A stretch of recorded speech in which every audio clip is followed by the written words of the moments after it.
Welcome to the number one FSU hating podcast on the internet, The Tech Chase. I'm Zach Rice, and I'm joined by Nathan Sturrock. And today we're going to talk about the Apple Vision Pro in driving Tesla Cybertrucks. All right, so the Apple Vision Pro.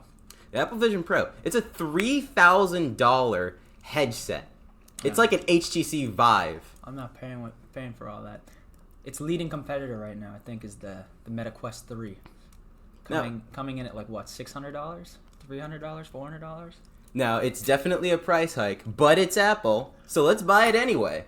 I'm not buying that. I love iPhone. I've always stuck by it, but I can't come to buying $3,000 500 headsets.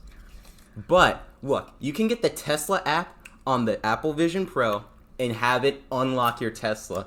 Wow. They almost want you to drive it. They want to drive and use an Apple Vision Pro. That's amazing. Does the Tesla even recognize it as an Apple Vision Pro? No, the Tesla recognizes it as a iPad, which is really interesting. Interesting. Okay. We were at the mall the other day. I remember. We saw our first Cybertruck. There were people. It was like a spectacle. Everybody was gathered up around it. I'm not gonna lie, I was kind of into the Cybertruck too. I wanted to walk up to it, but I wanted to be cool, so I kind of just walked past it and ignored it. Like, it was a really nice color. I liked it was a matte black. Yeah, how much is that thing, though? I have absolutely no idea, but it's probably expensive. It's probably somewhere in like 400, 500, maybe? Yeah. Somewhere around there? Now, Tesla makes some pretty nice cars, but, Elon Musk, he also does Neuralink. Are you familiar with Neuralink? I heard somebody, the first person to ever get a Neuralink implanted was just recently happened, I mean, if I got a Neuralink, I'd just be streaming, like, music in my head all day. That'd be so much fun. You imagine how much easier exams would be. Like, I can just use a calculator on, like, my Calc 2 exam. Yeah. Boom, instant 100%. Never thought about it like that. Speaking of the Neuralink, there's a new piece of technology going around that's quote-unquote used for educational purposes only, known as the Flipper Zero. I'm not sure how new it is. I don't think it's that new. It's a few years old, but they can use it to copy any, like, radio signals. So, like, does that include, like, car keys and stuff? Yeah, you can rob somebody's car. You can... Like in credit cards, too? You can use credit cards. You can do anything with that thing. How easy is it to get one? You just buy it online, like $30 or something, and totally legal. Is it actually $30? It says here that it's actually been banned on Amazon. Are you serious? Yeah. Hold on. Yeah. Look. Wow. Banned. Yep. But anyway, that's just a short little tangent. Now, let's get back to the main nitty-gritty of it. The technical difficulties, hold on. Technical difficulties, all right. The Apple Vision Pro. So, do you think that this was a move that's, like, economically viable by Apple?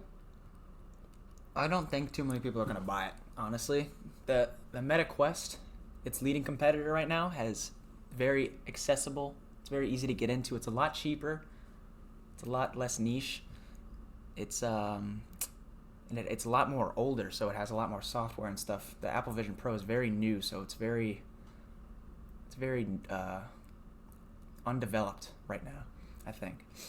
I think that it could be very useful for productivity. I know that you can open up tabs on your, like, phone and computers and, like, actually type and use the headset for work on your computers away from your computer.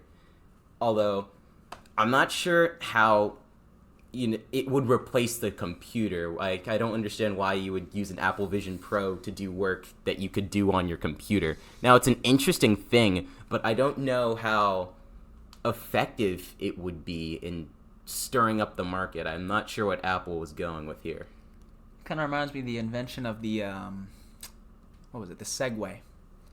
The Segway was released in around early 2000s, late 90s-ish, and it was supposed to revolutionize travel, but it was so new and so undeveloped that nobody knew what to do with it, actually. Like, you couldn't park it anywhere. You couldn't take it indoors.